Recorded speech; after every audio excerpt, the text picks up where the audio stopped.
Whose idea was it that a show being over 1,000 episodes is a bad thing? Like, I don't get that. Why did this come to be? It's no secret that One Piece has just a bajillion episodes, so many episodes, and that's honestly probably the thing it's most known for more than anything. Because I'll be honest, that's something that stopped me from watching the show for a very long time, was the fact that it had so many episodes. But now I'm way into this show, I'm almost completely caught up, and I gotta be honest, I think this show being as long as it is actually a good thing. That if One Piece was any shorter than it actually is, it would be a lesser show. I've divided this up into 4 main points of why I think that way, and I'm gonna go through them. And I will say, watching One Piece, it will take a lot of your time. But you know what's not gonna take a lot of your time? Hitting that like and subscribe button. Yeah, you could just do that right now. That'd be pretty impressive. Just a little boop. I release new One Piece videos every single Monday, so make sure you're subscribed so you don't miss a single one, because there's a lot more content to come. I have a lot to say about this show. Someone say too much, but that's why I'm here. And the other thing is that while I'm almost caught up, I'm not completely caught up. I'm currently on episode 43 of Dressrosa in the One Piece version, so I'm getting there. Like, I'm schmoving along, but I am not finished with the show yet. So please, I'd appreciate it if you don't put any spoilers in the comments. And also, there might be some things that I do not talk about in this video because I have not seen them yet, I've not experienced them yet, etc., so on and so forth. But yeah, that's all the housekeeping out of the way. So with that done, let's move on to my points. Let's go.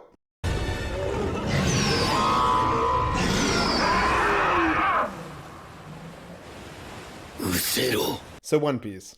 Pretty long, right? I don't feel like that's an unpopular opinion. With the story being as long as it is, you think it would be a giant jumbled mess, but it's really not. Something that I've been very impressed with about this show is how far in advance this show is able to leave hints for things that will be resolved and expanded upon way later. You could call this foreshadowing, but I feel like that's doing it a disservice. When something is revealed in the show, and you go back and realize that it was planned or at least hinted at from the beginning, it makes the world feel like a more complete and true living world. And One Piece has been doing this since literally the first episode of the show. In this universe, there's a power system that is introduced pretty far into the show, and that is Haki. This is a system that a lot of characters use to fight and amplify their powers. It's not properly introduced until the Amazon Lily arc. The idea of it getting introduced literally 23 arcs into the show is insane. But even though that's when it was introduced, it's been there the entire time. I remember when I was watching the first episode of the show and Shanks stares down that giant like sea monster. I was texting my friends. I'm like, how'd he do that? Like, does he just have aura? I just assumed it was aura. Which I mean, like, in retrospect, that's kind of what Haki is. But I'm like, how'd he do that? Or when Rayleigh is able to hit a man made out of light when literally no one else was able to in the past, how did he do that? Or my favorite example of it being hinted at beforehand, Skypiea. In Skypiea, a lot of the residents have the ability to predict the movements of their enemies, and some can even read their thoughts or feel their emotions. When you first hear this, you think it's some power set that only the people of Skypiea have, but as the show goes on, you realize that it's bearing a lot of similarities to this new power set they're introducing, being Haki. And that's what it turns out it is. The Skypians have been using Haki, but they use it under a different name, being Mantra. Which, again, logically makes sense, because if they're kind of in a different world, in a sky world, it would make sense they would have different terms for things than people on the surface would, because they're so separate. There's a few other examples of that as well, so it all logically makes sense. What this show does is that it leaves little things here and there to make you start building a curiosity towards whatever they're hinting at. And then slow but sure, as the show goes on, more things are revealed and more information is given to you about these things. It's pretty impressive how far in advance he was able to plan out these things, and it kind of makes you wonder, how much of this stuff was planned in advance? Like, did he have everything completely written out beforehand, or was he making it up on the go? That's a question I always have about just series in general, whether it be a movie series, a book series, TV show. I feel a good example of this is the Harry Potter movies. In these movies, it is revealed that Voldemort splits his soul into several different Horcruxes, so that way if he dies, he doesn't actually die. It just kind of like goes psh. Gets split. But my skepticism comes with the fact that the term Horcrux wasn't introduced until like the second to last book. I think it's logical to assume that the scar that Harry Potter had was a part of Voldemort's soul, and like that was planned since like the beginning, since the series first started. But did the author think back in 1997 she was like, no, this Horcrux specifically Horcrux, but I'm not going to mention it until 6 books later. And a similar train of thought can be used with Haki. It was mentioned in Jaya way before it was properly introduced in the Amazon Lily, when Blackbeard was like, well, that guy's got strong Haki, or whatever he says. So obviously the author had the idea for this power system since pretty much the beginning, because of what we saw with Shanks. But when did he create the term Haki? When did he go into the full details of what it does, what it can do? That's kind of hard to say. But that's kind of the art of it. The author of One Piece does a very good job at keeping it vague enough where maybe he did plan it all the way from the beginning, or maybe he's making up as it goes. It's kind of hard to say. Where if you go back and look at the early examples of things that are revealed later, it is very arguable that he had everything planned out all the way from the beginning and he was just dropping subtle hints. A really good example of this, Blackbeard. I remember when Blackbeard was first introduced at Jaya. I didn't know too much about him. I know he was super powerful. I know he became a huge villain later on in the show. But at this point, I'm like, okay, they introduced him. There he is. There's Mr. Blackbeard guy. But guess what? That's not when he was actually revealed. He was actually revealed all the way back on Drum Island. So you can delete your comment, okay? I know when he was actually revealed. Unless I'm missing something else, but I don't think so. Not too much was shared about him, but just enough was. All we know is their name, the Blackbeard Pirates. We see their silhouettes, and we know what they did, which was like destroy Drum Island, basically. These silhouettes are pretty vague, but they're fairly similar to what the crew actually ends up being. And what is said that he did on Drum Island, which was like destroy it, burn to the ground, whatever it was, that's pretty in character for something that the Blackbeard Pirates would do. So it's this fine line of, okay, maybe he did have this all planned out. He knew exactly who these characters were going to be all the way back on Drum Island, but also just vague enough, or maybe he had no idea who these characters were going to be, but he just knew this about them, so he plopped them in. I actually totally forgot about this moment in the show until I was rewatching some older episodes with my friend. So much happens in this arc that when a crew that is not important to the current plot, that you've never heard before gets introduced, you don't really think too much about it. You don't put too much attention towards it. And this show does this all the time. They're just constantly leaving little hints here and there that could maybe potentially get revealed somewhat later. And it does it so well. Arlong, great example. When he's first introduced, he seems like just some kind of evil pirate fishman. He seems very much just villain of the week. Like once he's destroyed, you're never going to see him again. But later on in the show, it's revealed that he was actually originally part of a much larger group of pirates called the Sun Pirates. When you first hear this, you think it's probably a retcon, like how was this planned so far in advance? Because the time between Arlong Park and the time between Fishman Island when like these two things happen is insane. It's immense. It's big. I just Googled it. If you're watching the anime, there's actually 12 years between Arlong Park and Fishman Island. That's an insane amount of time. But all the way back in Arlong Park, there are hints to this. In Arlong Park, it was mentioned that he split up from a larger group of pirates. And also in that arc, he had this symbol on his chest that was revealed way later to be the symbol of the Sun Pirates. It could be assumed that these were just one-off notes that we're not supposed to put too much thought into, that the creator just kind of slapped on. It's like, whatever, these are just little flavor text, basically. Or maybe not. Maybe he had it planned all the way from the beginning. It's almost like specific enough where you can't really tell. It's really hard to say one way or another. Especially the sun tattoo. The fact that this symbol is actually part of a much larger group of pirates, and all the backstory that goes into like why it's a sun, like the whole covering up, like you know what I'm talking about. And the fact that Hachi had it too. It's like, okay, there's no way there's that many coincidences, right? I mean, there's no shot. Rewatching this show is so rewarding because there are so many things and hints and moments that you can appreciate so much more because of the context. Like, let's go back to Blackbeard on Jaya. This speech about dreams between Blackbeard and Luffy is one of the most well-known bits in the entire show. But it honestly didn't do too much for me. Because at this point in the show, Blackbeard was just some random pirate who was talking to Luffy about dreams. Like, why do I really care? But now that I'm so much farther into the show, I recently rewatched this clip and I got goosebumps. This is such an integral part and a huge moment in Blackbeard and Luffy's dynamic. And I didn't even know it at the time. I had zero clue. It makes you curious to what things that you might have missed on your first watch or what things you might see differently now. Like a big one for me is Ace in Alabasta. When I was watching this for the first time, I had no idea what Ace's fate would be. I had no idea about the And if I would have known that, I would have watched this completely differently. This is one of the last times that Ace and Luffy are able just to hang out as brothers and just like have, to put it bluntly, like quality brotherly time. If I would have watched it with that context, I feel like I would have valued it so much more. But then it also opens up the question, what am I watching right now that honestly seems like kind of stupid or kind of like irrelevant that might be super important later on? I mean, a huge one is Long Ring Long Land, right? Everyone hates that arc. Everyone thinks that arc is trash. But what if they're setting this up because maybe later on in the show, they gain a crew member or they lose a crew member thanks to the pirate games? Like, that's a legitimate thing that could happen. And what we all just kind of attributed to a silly filler arc is actually one of the most important arcs in the show. And that's the beauty of it. Because the show is so long, it has the time and it has the flexibility to drop hints and kind of build the tension for way later on. But this is only half of the coin. Dropping hints is great, but something else has to happen to completely fulfill the satisfaction, let's put it that way. So let's talk about it. Next bit.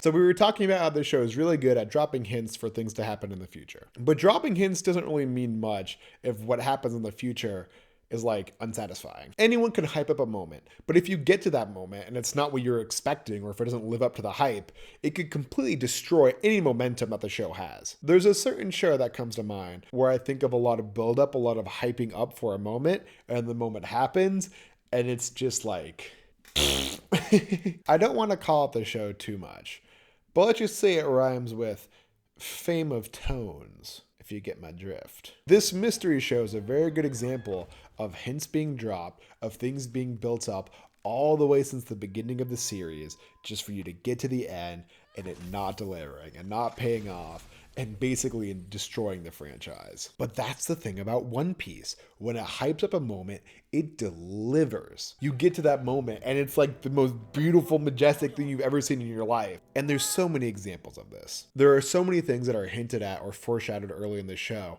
And once they finally get to what they were hinting at, what they were foreshadowing, it's insane. I mean, for me, the biggest example, it's gotta be Whitebeard. He was first kind of mentioned in Alabasta with Ace. Ace saying he's part of the Whitebeard Pirates, has their symbol and everything, but you don't get much information aside from that. The first time he gets a proper introduction is in Jaya. Man, a lot of people get introduced in Jaya. You feel like it's just kind of a filler arc when you first watch it.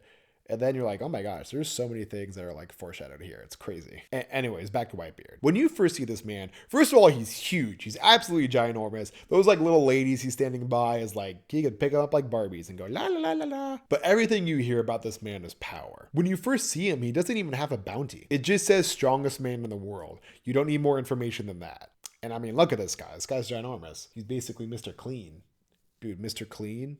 King of the Pirates? That's crazy. And over the subsequent arcs, so much of this character is hyped up. We get to see a little bit more of how powerful he is. Everyone talks about how he's literally this immortal, unstoppable being that if you get in his path, you will get screwed. Like this whole thing that's being built up, which is Marineford, is literally about the Marines making sure that they're strong enough and making sure they have enough defenses to defend themselves from one pirate crew. So let's put that into context. Government, literal like police force, one pirate crew. Some of the strongest people in the world, one pirate crew.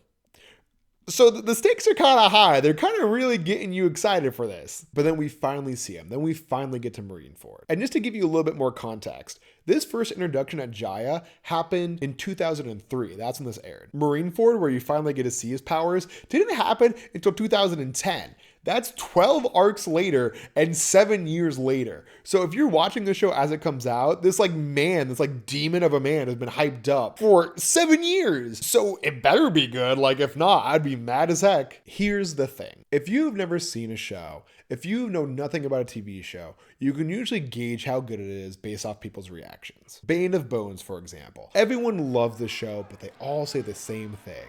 That the first few seasons are great, but the ending is horrible. It was ruined by the ending. It put a disgusting taste in people's mouth, and some would even say it ruined the show. So now with that in mind, have you ever heard a single person say a negative thing about Whitebeard?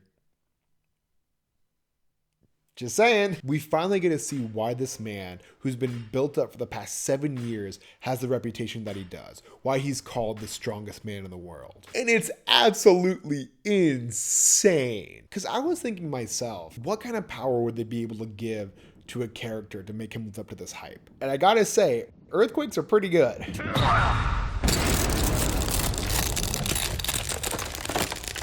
Everything about this reveal is phenomenal. First of all, the fact that he has the power of earthquakes, that's crazy. That's so busted. At first, it's kind of like, okay, you can make these giant waves, that's really cool. But then it just becomes bigger than that, it becomes stronger, it's much more grand. You can just like punch someone and like earthquake their butt. Like it's what?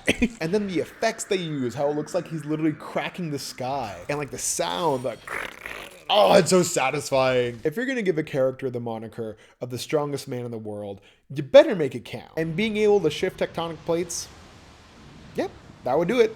That would definitely do it. But we're not even done yet. They went the extra mile. During this time since Whitebeard's reveal, not only has he been hyped up, but his crew's been hyped up. The Whitebeard pirates. It's not just him, it's a whole crew of pirates. And they leave just as strong as an impression as Whitebeard does. Freaking Pineapple Head having the power of a phoenix. So freaking cool, so cool. I love the design. I love like that scene where he's getting shot at while he's flying and he just go kicks an admiral. Yeah, the fact that this admiral, who we just saw wipe the floor with the straw hats, gets kicked by not even the captain of the Whitebeard pirates, but just like one of his top crewmates.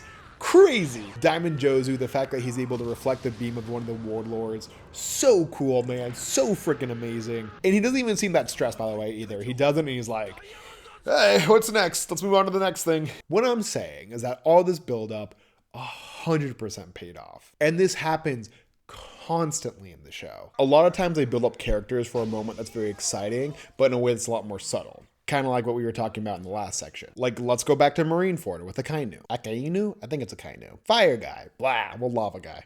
Lava guy, blah. Up at this point, we've already seen 2 admirals, and we know they're just like insanely strong. There's light guy, there's ice guy.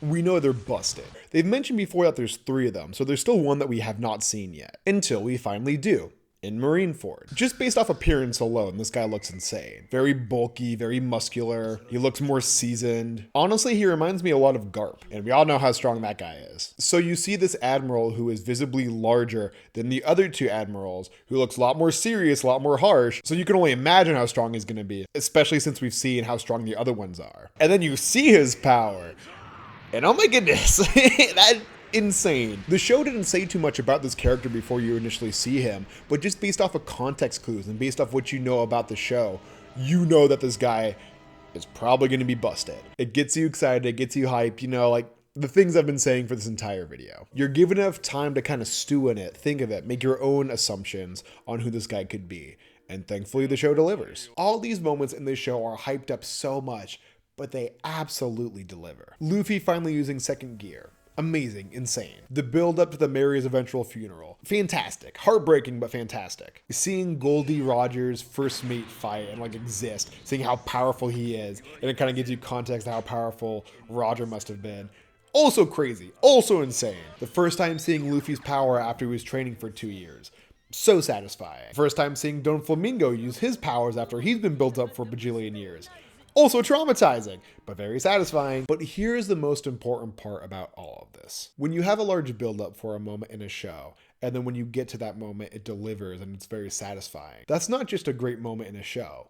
It's a promise. When a show foreshadows something, it's telling the viewer, hey, there's something really, really cool coming up, so you better stick around because you're gonna love it. It's gonna be insane. And the viewer has to make that choice. They have to say, okay, fine, I'll stick around. Let's see what you're building up for. If that moment comes and it's a letdown, trust is lost between the viewer and the show. And if it's bad enough, it could stop the viewer from engaging with that media just outright. But One Piece fulfills those promises. It says, hey, something crazy is going to happen like 10 years from now, but if you stick around and wait those 10 years, I promise you, you're going to enjoy it. And when we do stick around and it does pay off, it's so fulfilling. The more time that is built up between a thing being foreshadowed and then the eventual reveal and payoff of that thing, the ceiling for how amazing that payoff can be only gets higher and higher and higher. And because this show is so insanely long, when those moments hit, they just hit so well. Ugh. And there are so many things that have been set up years ago that still haven't been fulfilled yet. When I started watching this show, I thought that where the show was at, like where like the current seasons are happening, I thought that Luffy would have already met up with Shanks, and I thought that Blackbeard would have already been defeated. I'm not caught up yet, but I don't think that's going to be the case. I don't think that's happening. But that just makes me so much more excited. It means that when this stuff does eventually happen, it's going to completely blow me out of the water. Well, hopefully, or it could be very disappointing. It's also a very possible possibility.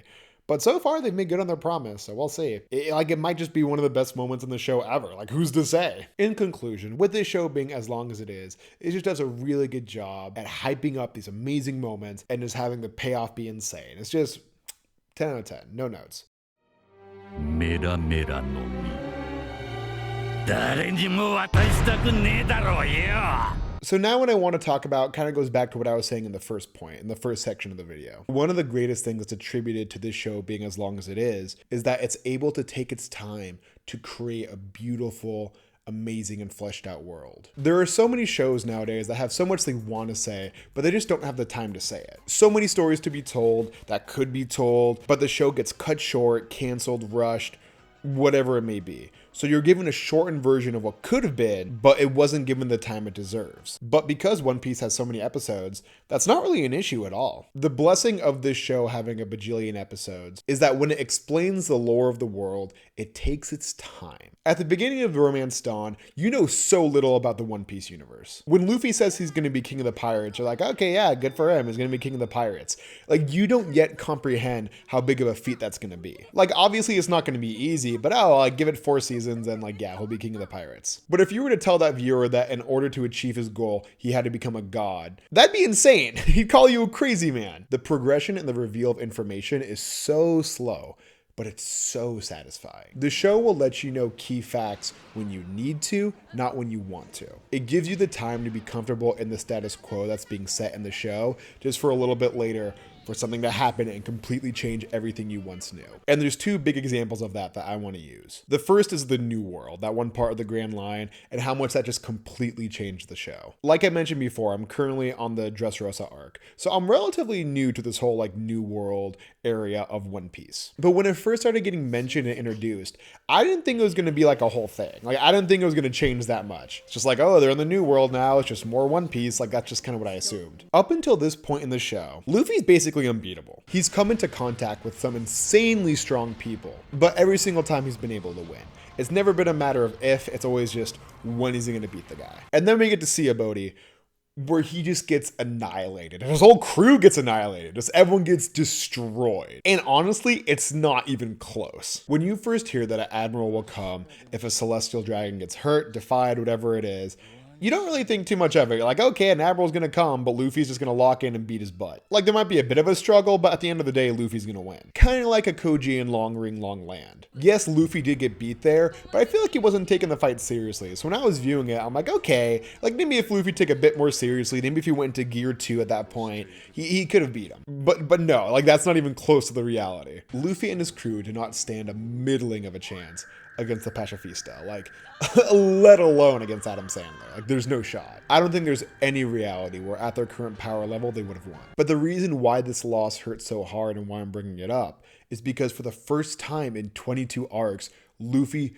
truly, officially got beaten. If this would have happened in like, Art 8, it would have been like, okay, yeah, he got his butt kicked, but like, that's fine. Like, it makes sense. Like, hero would lose every once in a while. But when you've been told for the past basically 400 episodes that if Luffy tries hard enough, he's able to defeat anything, and then he can't, it kind of impacts you. It kind of hits you, man. It hits you harder than it would have if it was like even 100 episodes. If we are exposed to something, or if we are told something for an extended period of time, it becomes the norm. And once we are comfortable in that norm, and the norm gets shaken up, gets broken, whatever it is, the effect and the impact that it will have on us, the viewers, will be stronger for how long the norm was set up and for how long we were in that norm. But getting back to my point of this section, it's just showing us, the viewers, that this world might be a lot larger than we realize. Before this fight happened, I was under the impression that Luffy was like top 5 strongest characters in the universe, like at least. And that might be what he becomes later on, but that's not where he is right now. But then when you see this character get tossed like a toddler on a playground, you start to think, I think this universe is a lot bigger than I once imagined. And then you look at Marineford and you meet all the admirals, you meet Whitebeard, you meet Pineapple Head, and you say, oh, Luffy might not even be in the top 20 strongest characters in this universe. But then it gets you excited. You know he's going to become more powerful, but how much more powerful is he going to be? And you get a hint of this about 6 arcs later. That's when Haki first gets introduced, Luffy slowly learns how to use it, etc, etc. So these characters who you thought were at the top of the game, you thought they were some of the strongest in their universe, turns out they're actually not. It gets you excited for what they could become. It gets you excited for the world to come. It gets you excited for what's next. And they don't show it to you right away either. Right after the 2-year time skip, so during Return to Siabody and Fishman Island, you get to see a little of what their training's done, but not even close to their full potential. Especially when it comes to Luffy and Zoro. Like, there's no way Zoro was training with the greatest swordsman in the world for 2 years just to come out slightly better. Like, there's no shot. But they're able to take their time with it. They're slowly revealing these abilities that the characters have, and they're keeping it new and fresh. Like, if they would have revealed 4th gear at Fishman Island, that would have been pretty disappointing. Like, maybe not disappointing, but like, definitely anticlimactic. In Dressrosa, I just got to the part where Zoro uses Haki to like destroy Pika. Bro, I screamed. It was so cool. I think I was in the gym too, and I was just in the gym like I was freaking out on the treadmill. Good album name, Freaking Out on the Treadmill. But that's just the first part of the world building I wanted to talk about. I still got part 2. Another example of this world slowly taking its time to reveal things to you is through the devil fruits. This show is very meticulous and specific about giving you information on them. They're one of the first things that are introduced in the show, but we know very little about them. They give you a cool special power and you can't swim. That's about it. Because of this lack of information that we're given, we start to make our own assumptions of how they work. Because for the first like 40 episodes, about 7 arcs, we only see 2 devil fruit users, being Luffy and Buggy. You can tell that if you've eaten one, you're definitely a cut above the rest. Like, you have an advantage over other creatures and people and are just inherently stronger. And you need something additional to match up to their power, such as like the super powered armor that Don Craig had, or have like your own superhuman abilities, like Arlong did. But once we get to the Grand Line, or specifically Logue Town, the entrance to the Grand Line, we realize that there's quite a bit more devil fruit users than we might have thought in the past. Smoker, Alvida, Wapple, Dalton. It seems like these devil fruits maybe aren't as rare after all. But it would also make sense that once you enter the Grand Line, it'd be a lot easier to find these people because the Grand Line is where everyone goes to, like, you know, become king of the pirates. And with that kind of comes the implication that, oh, maybe like these aren't as rare as we thought they were. For the entire East Blue saga, we only saw 2, but now we're getting like bare minimum 2 every arc, if not like more. This does take away from the impact and like the grandeur that, oh my gosh, a devil fruit user would have. But what the show does to supplement that is that it shows you the full potential of what a devil fruit can really be. Like, we know there's one that makes you stretch, one that makes you get all chopped up. Okay, that's pretty cool. Okay, this one turns you into smoke. That seems actually really, really strong. I wonder how you would combat that. Oh, this one turns you into a human. I didn't even know like animals could eat them. Okay, that's like, I didn't know that, but okay, cool. That's good to know now. Oh, this Wapple guy, he can eat a bunch of stuff, but then he can also combine the stuff that he's eaten. So it seems like these devil fruits might have more than just one use or one ability. It seems that they might be multiple in one. Whoa, that fire one looks really strong. I bet the potential for that one is crazy. That one seems a lot stronger than a lot of the other ones. Oh, look at that. A dog ate a bazooka fruit. Okay, that's kind of cool. That's kind of clever. Oh, the bazooka ate the fruit? How does a gun eat a fruit? You make your own assumptions on how these things work based off the information that was given to you. But as the show goes on and you're given more information, these assumptions have to be challenged and switched, and they completely change what you were once thinking. The potential for these fruits, which at first you thought was pretty basic, turns out they can get insane. Like, again, the fact that a gun can eat one. I still don't get that. It still makes 0 sense to me. But something else you learn very quickly is not all devil fruits were made equal. There are definitely some that are way stronger than others. And nowhere does that reality really hit you than in Skypiea. We've seen some pretty strong devil fruit abilities up until this point. The flame fruit, the sand fruit, the flower fruit, all of them seem pretty busted. But while what we've seen of them does look pretty strong, none of them look like earth-shattering. None of them look overpowered. But then we get to Enel in Skypiea. His powers, at least comparatively, absolutely insane. At the beginning of this arc, you're told he's a god, and you believe it. He's literally destroying islands with no effort. And honestly, the only reason Luffy was able to beat him was because he just happened to have the natural weakness to Enel. Like, if it wasn't for that, he probably would have been cooked. But that's what we're talking about. This show takes its time setting up the norm just to like blow us out of the water. We're slowly learning more and more about this world. And the more we learn about it, the more we learn how insane and just like way bigger it is than we ever would have imagined. It's a blessing that not a lot of shows have. So at least me personally, I'm very thankful that the show does.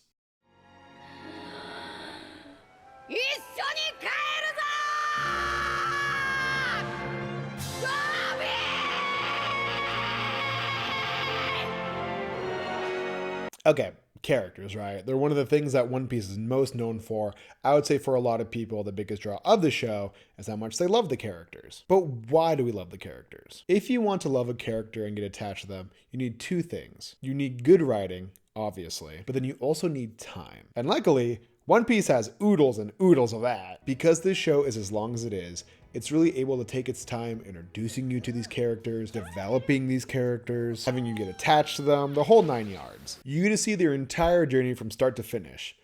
Or I guess technically not finished because the show's not over yet. But you get to see their whole journey, basically. And one of the earliest and honestly probably the best example of this is Miss All Sunday. So initially, when I was watching this show, I had no idea this was Robin. See, unironically, this is not a joke, this is not a bit. I thought Robin was white. So when I saw this character, I'm like, oh, that looks nothing like Robin. So I didn't know who she was. I thought she was just some random villain. Going into the show, I knew very little about it. So I knew Robin was a character, but I didn't know her powers, her backstory, anything. So when Miss All Sunday shows up, I literally just thought she was some random villain. But then it's revealed that she is Robin, and I totally freaked out. I was like, wait, that's that? Like, what the... How does the this and the that? Like, I had zero clue. And you think to yourself, especially, how does this chick become a Straw Hat? If you're watching this show like I did, and you know nothing about the world, nothing about the characters, nothing about the story, the idea of this villain who is helping out such an evil person becoming such an integral part of the crew, it wouldn't even cross your mind. But then she just joined the crew, and there she was. When that happened, I thought to myself, oh, this is a little anticlimactic. Like, I thought there was going to be some big, you're part of the crew now. Like, nope. She's just kind of there. Because then Jaya happened, and she was just still kind of there. Skypiea came and went, still just kind of hanging around. G8, Long Ring, Long Land. Like, it was really cool having her part of the crew, and I was getting more attached to her. But she didn't really feel like a Straw Hat until we get to Water 7. Literally 160 episodes after she was first introduced, we finally get into her backstory, dive into her character. We learn why she is the way that she is. For any other show, that's an incomprehensible amount of time. I mean, most shows don't last that long, period. But it's so good. I've already gone into her backstory and her build-up quite a bit in one of my previous videos, so I don't want to repeat that here. So if you're interested, I suggest you go check that out. It's a pretty good video. I like that one a lot. But a huge reason why her arc and why her character is so celebrated and well regarded is because of how much time they took to build it up. If they went straight from Alabasta to Water 7, her character and her story wouldn't hit you as hard as it currently does. Because of all that time to build up, to marinate for us to wonder, it makes it so that when we did get her backstory, it was all the more satisfying. But this is a little different than the point I was talking about earlier, where the show will like name drop someone and then quite a bit later they'll reveal who that person who was name dropped is. This is more, we're introduced to a character flat out and we're given the time to get attached to them, to see them grow, to see them progress, all that stuff. I mean, speaking of Water 7, Usopp. I know a lot of people did not like Usopp when he was first introduced. Not me. I've been an Usopp supporter since day one. I love that man. But I know I was not in the populace when it comes to that. But I understand why people didn't like him. Very complainy, very annoying. Honestly, kind of fake, if I'm so real with you. Like, he lied a lot. Like, a lot. But then Water 7 happens. The arc that this character goes through from Water 7 all the way to post NES lobby is insane. The falling out with Luffy, him seeing himself in the Mary, him wanting to help his friends but not being able to face them, Soji King, him becoming a man, and then him finally swallowing his pride and apologizing to Luffy. All this stuff would not have the impact that it does if it had not been built up from the second you saw his face in Syrup Village. Like, especially that apology, man. That apology is so, like, theoretically out of character for Usopp because he's a man with a lot of pride, but that's just the growth that he had. And we believe that growth, and it feels genuine because of everything that we've seen. And this happens on a lighter scale as well. Characters that get developed a bit more subtly, or at least not as in your face as other ones do. I mean, Bon Clay. What is there to say? You know, the GOAT, the man. When he first saw him, like, this guy is kind of really annoying. I don't know why he's being so buddy-buddy. But then Impel Down happens. I don't need to go into the story. You know why Bon Clay's the GOAT. Like, I miss him every day. Frankie, another great example. At the beginning of the arc, you're like, wow, this guy is like kind of a jerk. He's obviously like being set up to be a villain. But then by the end of it, you're like, wow, this character is amazing. Like, he's actually my favorite character in the entire show. I love Frankie. But the one character that I really want to put emphasis on and I really want to spotlight, of course, the man himself, Luffy. The growth that this character goes through in the show is so well done, but so incredibly subtle. Your average person who's kind of watching the show from the distance, or knows just the basics about the show, they probably don't notice the big difference that Luffy has pre-time skip and post-time skip. And that difference is his maturity. Because on the surface, yeah, he looks like he's the exact same character. Very silly, goofy, doesn't take things too seriously, is always doing things without thinking first, bouncing all over the walls. But then in certain moments, it really shows that no, this is not the kid that we were introduced to at the beginning of the show. Because of the things that he's seen and experienced, he takes specific matters more seriously, and he acts a lot more like a leader. Like, he's still an idiot, don't get me wrong, but he handles things with maturity a lot more now. Like, let's compare two similar scenes. One pre-time skip and one post-time skip. The pre-time skip scene is Luffy and Usopp arguing about the Mary. I've already talked about this argument to death in my previous video, so go check that out for the full details. But here I want to focus on how Luffy's reacting to someone conflicting with him and someone confronting him. While the conversation does start out chill, the second that Usopp starts raising his voice and yelling, Luffy does the same exact thing back. Starts yelling at him, he's not answering calmly whatsoever, and his emotions are immediately involved. This escalates, becomes a whole thing, yada yada, we already know this part. But now let's look at the post-time skip example. Granted, this example definitely has a lot lower emotional stakes than the pre-time skip one, but the general idea is still there. We're in Dressrosa, the Straw Hats currently have a plan, all organized by law, saying that they're not going to take out Don Flamingo, but they're going to destroy the Smile Factory so that someone else does take out Don Flamingo. That's a super summed up version. Obviously, Dressrosa is like 1 billion episodes, a lot more going on than that. But Frankie tells Luffy that he can't follow this plan. He's met the Tontatans, the little small dwarf guys, who I love, by the way. Gotta point that out. They're adorable, cute characters. And they're all gonna go to war with Don Flamingo today. For Frankie, this doesn't feel right. He can't just abandon them because he knows how strong the villains are. So he can't follow this plan that was set. He literally tells Luffy, listen, I'm doing this. It doesn't matter what you're saying. I have to do this. Luffy's reaction to a crewmate confronting him is completely different compared to pre-time skip. He's not yelling at him. He's not saying, no, I'm the captain, we follow my plan. He's just standing there with a very hardened expression. Because technically Frankie did say, screw you, mom, I do what I want, which is definitely a very bold thing to be saying to your captain. But Luffy is able to take his pride and emotions out of this. He knows that Frankie's not saying it disrespectfully, and he knows where he's coming from. He knows what's in his heart and why he's saying this and doing what he's doing. So he grabs the phone and tells him, Frankie, you do what you want. We'll be right here. Which honestly, I love that response. It's such a Luffy answer. Some would say like it's almost disrespectful towards Frankie, but I don't see it that way at all. It's saying, I know you need to do this, so I'm giving you my blessing to go do it. He could have responded like he did with Usopp. No, I'm the captain, we need to follow this plan, you can't do that. But he doesn't. He makes a judgment call based on the situation and based off his crewmates and is able to tranquilize the situation, which could have theoretically completely blown up. It's just a really cool comparison of scenes, especially with them being as far apart as they are. I mean, Water 7 premiered in 2005 and Dressrosa premiered in 2014. So that's about 9 years between these two scenes. Because so much time has passed, the growth feels so much more realistic and believable. It feels like we've grown with the characters. Even though in the show only about 2 years have passed between when these two scenes take place, in real life, someone could have been watching that first scene while they were in middle school and then the latter one while they're in college. I don't know, man. I just think it's beautiful. I mean, how many shows can you name that can do that? You know, that have lasted so long and are able to develop their characters so much. I could honestly keep going on and on about how each character grows from the beginning of the show to later, from this to that. But I want to keep those as their separate videos. I want to make like sequels because I think that'd be a lot of fun. But just know, we're all incredibly lucky to have a show that's lasted as long as it has, where all these characters are given so much time to grow and develop. And yeah, I don't know, we're just lucky. It's just friggin' sweet, dude. I'm not gonna lie. It's just great.